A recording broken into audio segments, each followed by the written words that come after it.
우리는 이제 출애굽 2세대들에 관한 이야기를 이제 본격적으로 살펴보게 되었는데요. 하나님께서는 그들을 다시 계수하시면서 이들에게 군사로서의 사명을 부여해 주고 계시는 장면을 지나왔습니다. 그리고 이처럼 이들에게 다시 한번 사명을 부여하신 하나님께서는 이전 출애굽 1세대에게 하셨던 것과 마찬가지로 이 사명으로 뭉쳐진 공동체에게 어떻게 그 공동체를 위한 질서를 세워 나갈 것인가에 관한 이야기를 이제 오늘부터 끝까지 계속해 나가실 겁니다. 사명으로 또 하나님의 백성이 된 자들이 어떠한 질서 가운데서 공동체를 이루어야 될 건가라고 하는 것에 관한 이야기를 이제 구체적으로 해주실 텐데요. 오늘 좀 특별한 두 가지 이야기가 등장해 있습니다. 오늘 첫 번째 에피소드는 슬로브핫의 딸들에 관한 이야기예요. 이 슬로브핫의 딸들이 모세를 찾아오는 장면으로 오늘 민수기 27장은 시작이 되어집니다. 이미 이들의 등장할 것이라고 하는 것에 대한 것이 예고가 좀 되어 있었습니다.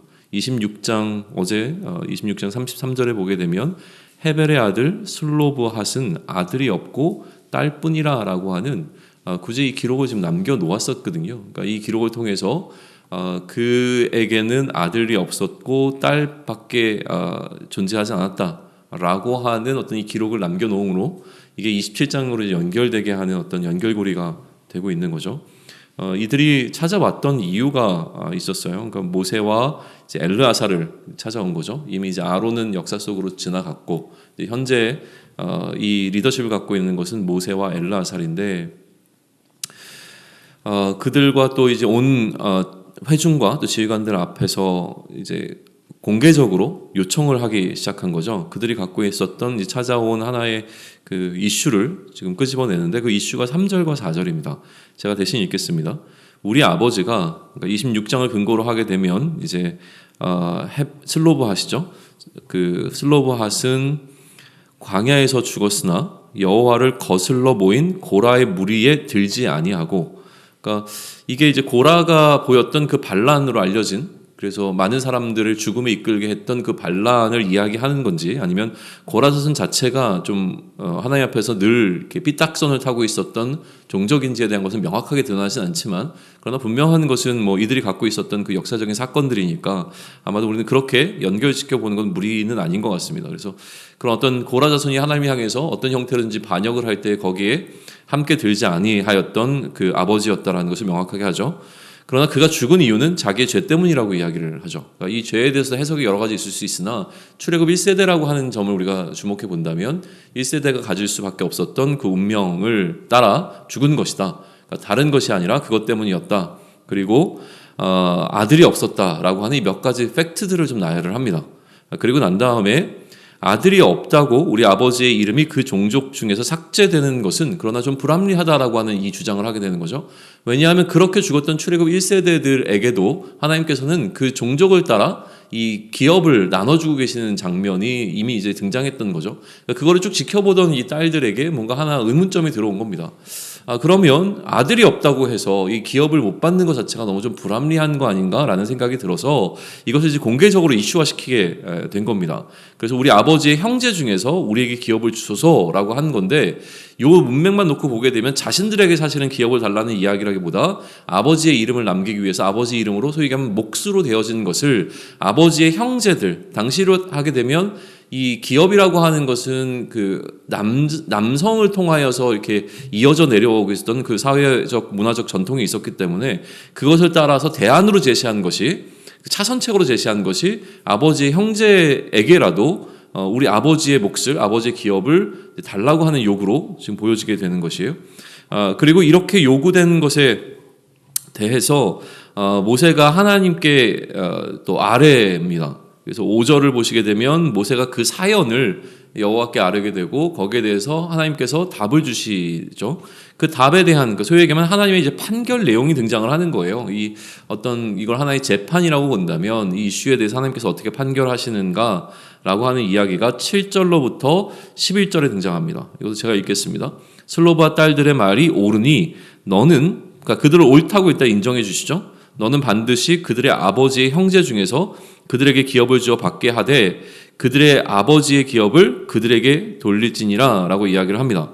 너는 이스라엘 자손에게 말하여 이르기를 사람이 죽고 아들이 없으면 그의 기업을 그의 딸에게 돌릴 것이요. 그러니까 이렇게 얘기가 또 진행되는 걸 보면 아까 얘기했던 그 아버지의 형제 중에서라고 하는 이 형제의 범위를 단순히 우리가 우리 소위 얘기하면 이제 형과 동생이라고 하는 그 1차적인 어떤 접근이 아니라 이 형제라고 하는 울타리가 아버지의 뭐랄까요, 그 친인척으로 이렇게 묶어서 설명해 볼 수 있는 것 같아요. 아버지 형제라고 했을 때 단순히 우리가 얘기하는 진짜 형과 동생 사이를 이야기하는 것이 아니라 그 형제라고 하는 그 혈연으로 묶여 있는 어떤 그 단위 속으로 이야기하는 것 같아요. 그래서 이렇게 지금 기업을 주는 것을 형제에게 주라고 이야기하시지만 그 다음에 구체적으로 그 형제들이 누구인가라고 하는 디테일을 이야기할 때는 가장 먼저 등장하는 사람이 누구냐면 아들이 없으면 딸에게 주라 라고 하는 것이죠.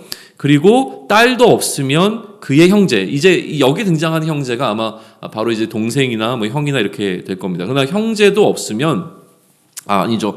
그의 형제에게 줄 것이요. 형제도 없으면 그 아버지의 형제에게, 그 아버지의 형제에게 줄 것이고 또 그의 아버지의 형제들, 우리로 따지면 뭐 이렇게 삼촌이나 뭐 작은 아버지, 큰 아버지 이렇게 되지 않을까요? 그냥 아버지의 형제 아니면 그 아버지의 또 그 뭐 딸이든지 그 아버지의 형제의 그룹. 뭐 이렇게 올라가는 거겠죠. 그리고 그 아버지 형제도 없으면 그의 기업을 가장 가까운 친족에게 주어 받게 할지라 하고 나 여호와가 너 모세에게 명령한 대로 이스라엘 자손에게 판결의 규례가 되게 할지니라 라고 되어 있습니다. 그러니까 결국 여기서 지금 판결하고 있는 것의 핵심은 이게 누구에게로 돌아갈 것인가, 우리의 관심은 거기 있잖아요. 결국 이 땅을 누가 받을 것인가에 관심이 있는데 그 관심이 아니라 하나님께서는 지금 이 딸들의 요구, 그러니까 아버지의 이름이 사라져 버리는 이 상황에 대해서 그것을 어떻게 유지할 수 있을까에 대한 그 답을 주시는 것이죠. 어떻게든지 보존될 수 있게 하시는 이 방식을 하나님은 판결해 주시고 있는 것을 우리는 보게 되어집니다.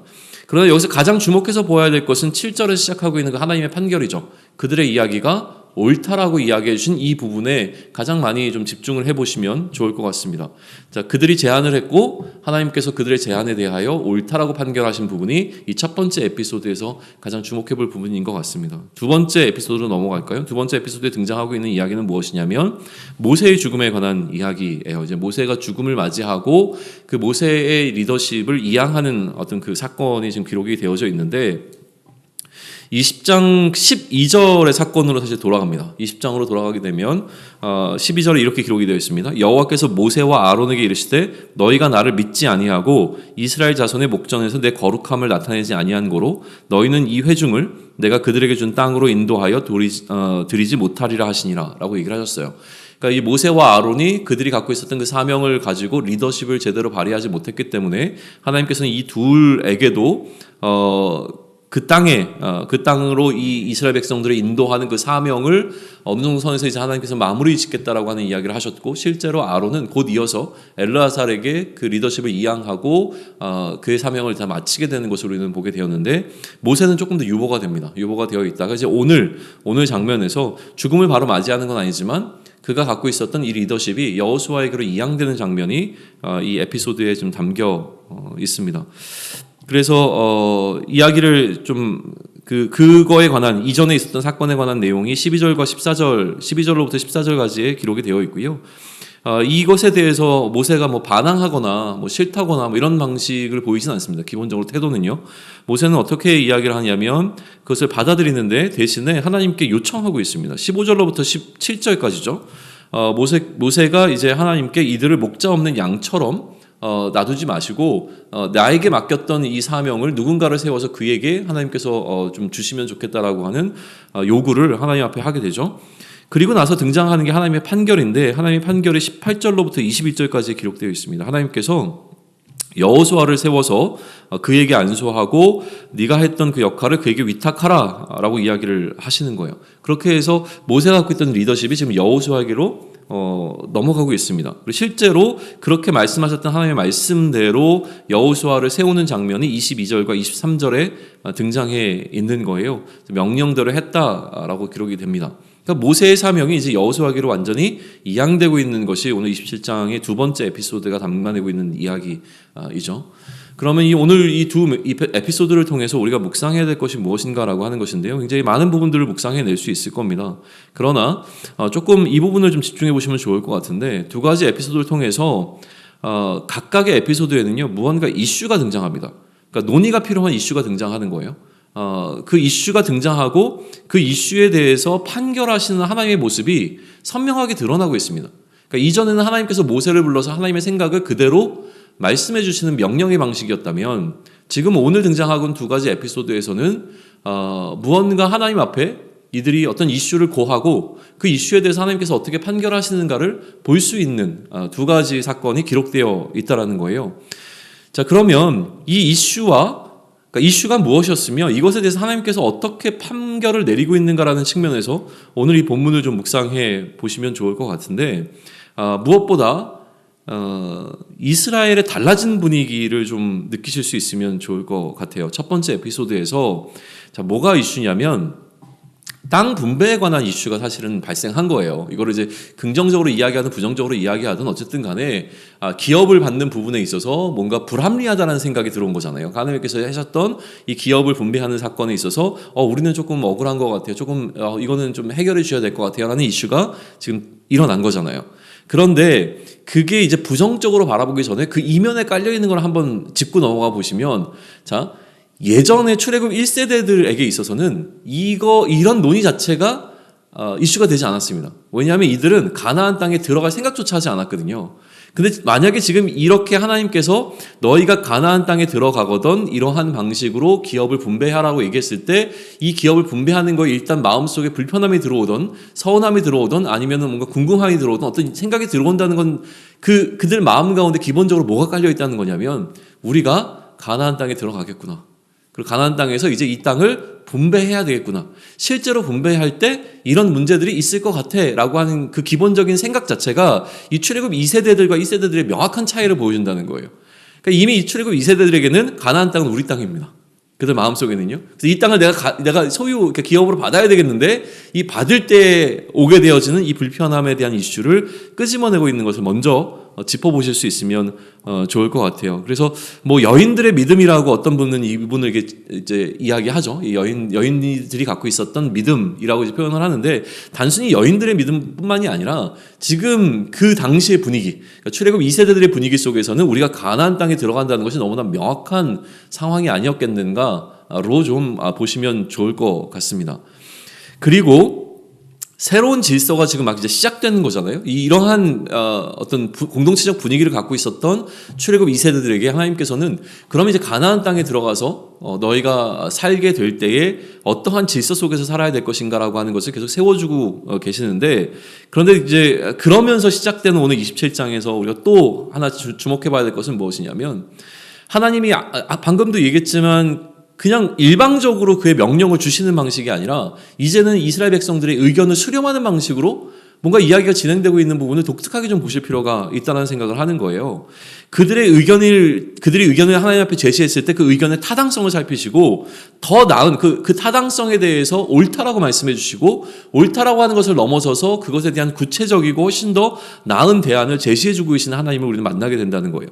자, 그러면 하나님이 무식하거나 무지하셔서 이들에게 이런 불편함이 찾아올 거라는 것을 모르셨기 때문에 야, 내가 그거 까먹고 있었다. 그러니까 니네 참 잘 이야기했다. 그렇게 한번 해보자 라는 방식으로 얘기했을 것 같지는 않다는 거죠. 그러면 하나님께서는 전지하시고 전능하시다라고 하는 전제 속에서 이 사건을 그러면 해석한다면 어떻게 볼 수 있겠는가라는 것이죠. 하나님이 모르고 계셨기 때문에 이렇게 하시는 것으로 해석하는 것이 아니라 앞으로 이스라엘 백성들이 가나안 땅에 들어가게 되면 지금 이 여인들이 가지고 왔던, 그죠? 이러한 어떤 슬로브핫의 딸들이 가지고 왔던 이슈와 마찬가지로 더 많은 이슈들이 가나안 땅에서 일어날 거란 말이에요. 그런 수많은 이슈들이 그들 마음 가운데 일어나 그들을 불편하게 할 때에 어떤 방식으로 해결할 수 있겠는가에 대한 어떤 모델을 본을 보여주는 방식으로 하나님께서는 이 사건을 허락해 주셨다라고 저는 보는 게 훨씬 더 자연스러울 것 같습니다. 그러면 우리 안에 어떤 문제가 일어나게 되면 이 문제를 이렇게 가지고 나가서 하나님께 여쭙고 하나님께서 주시는 그 지혜를 가지고 우리가 이 방식으로 진행해야, 이게 이제 새롭게 세워지는 공동체가 어떤 의견을 나누고 그 의견을 결정하는 방식이 될 거란 말이에요. 절차가 될 거라고 하는 것이, 그게 민주주의든 아니면 신정주의 국가이든 아니면 어떤 형태이든 간에 그들의 정치 질서는 이러한 질서로 가게 될 것이라고 하는 것에 대한 모델로서 하나님께서는 이 사건을 허락하셨다라는 생각이 든다는 거예요. 자, 그러면 그런 차원에서 본을 일으키시는 하나님, 그러니까 본을 보여주시는 하나님이라고 하는 것을 우리가 강조하면서 묵상을 하게 되면 두 번째 에피소드도 사실은 그러한 프레임 속에서 바라볼 수 있습니다. 어떻게 바라볼 수 있냐면 모세의 리더십의 이양을 모세가 자신이 갖고 있었던 리더십에 대해서 이 리더십을 누군가에게 이양할 것을 오히려 하나님께 제안하고 있잖아요. 모세가 무슨 깜냥이 된다고 하나님 앞에서 그럼 나는 이제 하나님 명령대로 죽겠지만 그러나 하나님 꼭 기억하셔야 됩니다. 나 대신에 리더십을 세우지 않으면 하나님 큰일 나실 거예요. 이런 뉘앙스는 전혀 아니잖아요. 그러면 왜 모세를 입을 통해서 하나님께서는 이 양들을 목자 없이 버려두는 것이 아니라 또 다른 목자를 세워주십시오라고 하는 이 요구를 듣게 하셨고 하나님께서 수용하는 방식으로 이 이야기를 끌고 가시는가라고 하는 것이죠. 이것을 잘못 이해하면 하나님께서 굉장히 수동적으로 그려지죠. 그러나 이러한 이슈조차도 인간과 협의하는 모습을 보여주고 계시는 게 지금 하나님이라는 거예요.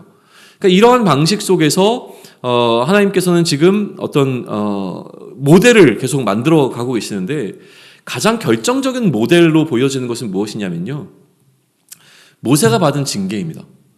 사실은 되게 애매한 거예요. 모세가 왜 도대체 거길 못 들어갔습니까? 라고 했을 때 되게 많은 해석들이 있었어요. 예전에 할례를 행하지 않았던 이런 거라든가 아니면 분노해가지고 지팡이 들고 그 바위를 2번 쳐가지고 하나님 앞에서 막 분노했기 때문에 이런 거라든가 여러 가지 해석들이 좀 존재하기는 했었는데 그러나 어떻게 보면 굉장히 사소하고 어떻게 보면 하나님께서 그냥 넘어가 주실 수 있을 것 같은 어떤 그런 상황. 금송아지를 만들어서 절하라고 한 것도 아니고 리더십 갖고 하다 보면 분노할 수도 있지. 그리고 일하다 보면 잠깐 까먹을 수도 있지. 명백하게 하나님 향해서 대적한 것도 아닌데도 불구하고 하나님께서 너희 둘은 이제 못 들어가 라고 하시는 것이 너무 가혹해 보이는 어떤 느낌들이 사실 제 마음속에는 계속 해결되지 않았거든요.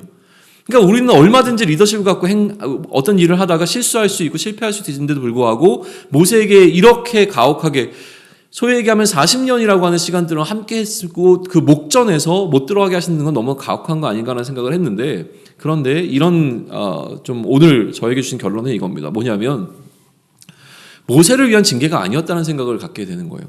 모세를 위한 징계였다면 이런 방식이니까 고라나 이런 자손들을 향한 그런 징계가 아니었다는 거죠. 모세에게 행하신 것은 무엇이냐면 다른 사람들의 본이 되는 케이스로 모세를 또 사용하고 계신다는 생각이 드는 거죠. 모세가 그의 어떤 작은 실수 때문에 이처럼 이러한 결과를 맞이하게 되었고 이스라엘 백성들에게는 끊임없이 우리가 지금 질문 던지는 것보다 훨씬 더 많은 질문들이 있었을 거란 말이에요. 모세와 같은 탁월한 리더십을 갖고 있는 자를 아론처럼 우리를 위해서 헌신했던 제사장을 하나님께서는 왜 가나안 땅으로 들어가는 것을 허락하지 아니하셨는가에 대한 질문을 계속 던졌을 것이고 그들이 들어가지 못했던 이 이유를 20장에서 한 번 여기서 또 한 번 기록되고 있지만 그들의 삶 가운데서 모세와 아론이 가나안 땅에 들어가지 못했던 이유는 계속 세대와 세대를 이어가면서 회자되었을 이야기란 말이에요. 그들이 가장 탑 리더십을 갖고 있었던 두 사람이 가나안 땅에 왜 못 들어갔는가, 또 우리의 출애굽 1세대들은 왜 가나안 땅에 오지 못했는가라고 하는 것에 대한 이야기를 세대를 거치면서 계속 이야기를 해나갔을 것이고 그 이야기의 중심에는 뭐가 있을 것이냐면 그들이 하나님의 거룩을 드러내지 못했기 때문이다라고 하는 그 이유를 설명해 줬을 거란 말이죠. 그러면 이들 앞에 이제 주어지는 건 뭐냐면 이들 역시 모세도 그렇게 하시는 하나님이라면 내가 하나님 앞에 거룩을 드러내지 못하면 나는 어떻게 되겠는가라는 생각을 계속하게 되는 것이죠. 여전히 우리에게도 마찬가지입니다. 모세가 그의 거룩을 드러내지 못했다면 오늘을 살아가는 그리스도인들이 거룩을 드러내지 못한다면 우리 또한 가나안이라고 하는 하나님 나라의 입성을 앞두고서 우리에게 이뤄질 일은 어떤 것이겠는가라고 하는 그 느낌을 또 무게감을 느껴야 되는 것이 이 모세를 이처럼 가나안 입구에서 하나님께서 멈추게 하셨던 그 이유가 아닐까라는 생각을 하게 되는 것이죠. 요즘 이 근처에 있는 어떤 교회의 이슈가 하나 있습니다. 건물을 굉장히 크게 교회 예배당을 잘 지었는데 이제 예배당을 헐어야 되는 어떤 입장이 된 거죠. 공공도로를 이제 점용을 했는데 그 점용한 게 그 법원에서 이제 판결이 내려와서 불법이라고 규정이 되어졌어요.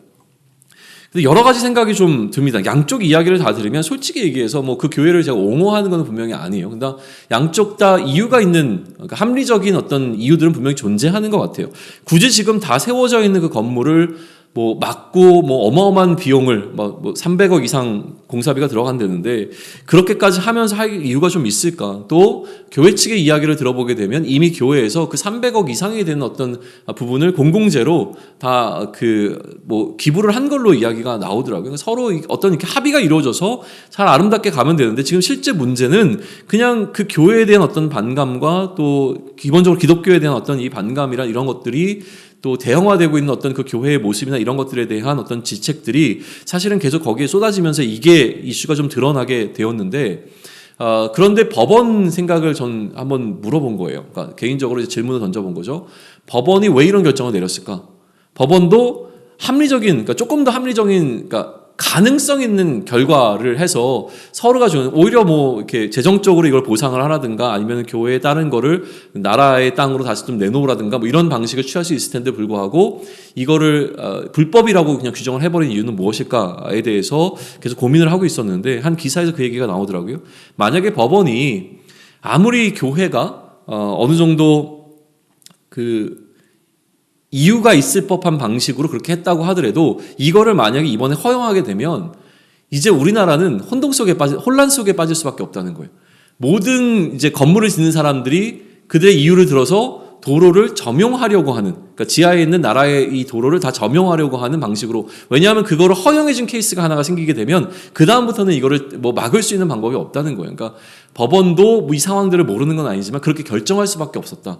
결정하는 게 옳다라고 하는 그 기사를 봤을 때 좀 이해가 되는 부분이 있었습니다. 그러면 마찬가지라고 하는 거예요. 지금 오늘 이렇게 주어지는 이 상황 속에서 특별히 모세라고 하는 이 한 사람을 대한 하나님의 이 결정이 굉장히 가혹해 보이고 어떤 의미에서는 조금 아쉬워 보이는 부분도 있습니다. 그럼에도 불구하고 그렇게 하나님께서 이 본이 되는 케이스를 세우신 것은 무엇이냐면 하나님의 거룩을 나타내는 것의 그 무게감을 우리에게 알려주고 그것 하나가 무너지게 되기 시작하면 모든 것이 무너져 버릴 수밖에 없는 그 상황 속에서 하나님은 조금 더 모세라고 하는 리더십을 갖고 있는 한 사람을 조금 하나님의 원리 속에서 원칙 속에서 그를 강하게 이 케이스 안으로 좀 집어넣으신 것이 아닌가라는 묵상을 좀 해봅니다. 오늘을 살아가는 우리도 마찬가지라는 생각이 듭니다. 결국의 문제는 나에게 있습니다. 결국의 문제는 우리 그리스도인에게 있습니다. 우리 그리스도인들이 하나님의 거룩을 드러내지 못한다고 한다면 그러면 모든 것은 다 무너지게 될 것입니다. 다른 사람의 문제가 아니라 내가 하나님의 거룩 안에 거할 수 있으면 좋겠고요. 그리고 사명자로 살아가는 동안 우리에게 이제 명령하시는 하나님이 아니라 하나님은 우리와 협의하기를 원하신다라고 하는 사실 또한 오늘 본문을 통해서 기억하시면 좋겠습니다.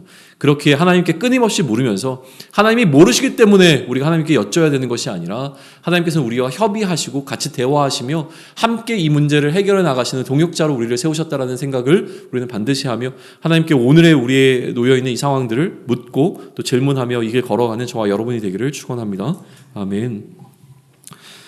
하나님 우리에게 주어진 하나님의 사명을 다시 한번 기억합니다. 여러 가지 사명의 상황 속에서 우리가 생각지 못하는 어떤 이슈들과 변수들이 늘 우리 앞에 놓이게 될 텐데 그 상황들 속에서 우리가 하나님께 먼저 지혜를 구할 수 있게 하시고 하나님께 여쭐 때 우리 생각을 뛰어넘어 우리 생각보다 훨씬 더 지혜롭고 훨씬 더 합리적인 방식으로 이 모든 문제를 해결해 주시는 하나님의 그 판결에 우리의 삶을 의탁할 수 있는 또 그러한 지혜의 근원 되시는 그리스도를 우리의 판결자로 세울 수 있는 그 은혜를 우리에게 허락하여 주시옵소서. 그러나 그럼에도 불구하고 우리가 이 땅 가운데서 반드시 지켜내야 할 그 거룩을, 그 성화의 삶을 살아갈 수 있도록 인도하여 주셔서 우리의 삶을 통하여서 우리의 걸음을 통하여서 하나님만 거룩히 여겨주심을 나타낼 수 있게 하시고 그것을 나타낼 때에 우리가 하나님 나라에 들어갈 그 날을 더욱더 소망하며 살아갈 수 있는 은혜가 우리 안에 늘 머무를 수 있도록 하나님은 우리를 도와주시옵소서. 부족한 자들에게 하나님께서 지혜를 허락하여 주셔서 모든 상황 가운데 오늘도 하나님께서 하나님과 함께 대화하며 또 하나님과 함께 하나님께 묻고 그 대답을 들으며 한 걸음씩 걸어나가는 한 날이 되기를 소망하오며 이 모든 말씀을 주 예수 그리스도 이름으로 기도드렸습니다. 아멘.